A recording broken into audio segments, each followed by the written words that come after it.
Kwa majina naitwa Eliza Brown, ni afisa maendeleo ya jamii lakini ni mratibu wa dawati la malalamiko.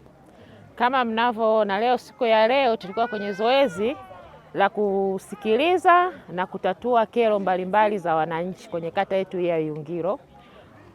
Kwa kifupi, zoezi limefanikiwa kwa sababu watu ni wengi na mpaka sasa huduma zinaendelea. Kuna watu ambao wana matatizo mbalimbali ya ardhi, kuna watu ambao wana matatizo mbalimbali ambao wametelekezwa na wazazi wa kiume, ambao hao wote kwa sasa hivi zoezi linaendelea, wanaendelea kuhudumiwa mtu mmoja mmoja na watu wa msaada wa kisheria pamoja na mawakili wa halmashauri ya mji.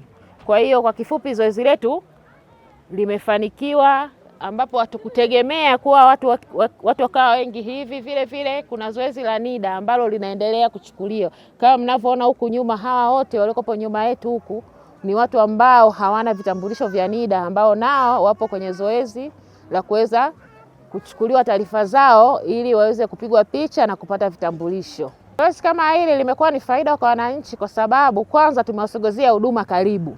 Badala ya kutufuata mjini, tumewaletea huduma karibu, ambayo huduma hiyo wao wangetumia gharama kubwa kuja mjini. Lakini vile vile kuna wananchi ambao wao kuja mjini ni kazi, lakini vile vile kuwaona wataalamu ni kazi. Lakini tunapokuja na zoezi jirani kwenye makazi yao, inakuwa ni rahisi wao kutuona na kutoa matatizo yao mmoja mmoja na kutatuliwa kwa karibu zaidi. Huduma zinazopatikana hapa, kwanza ni huduma za msaada wa kisheria, huduma za utatuzi wa migogoro mbalimbali ya ardhi, pamoja na huduma za kilimo, hasa masuala ya mbolea, na vile vile huduma ambazo zinapatikana hapa ni huduma za NIDA ambazo zipo zinaendelea.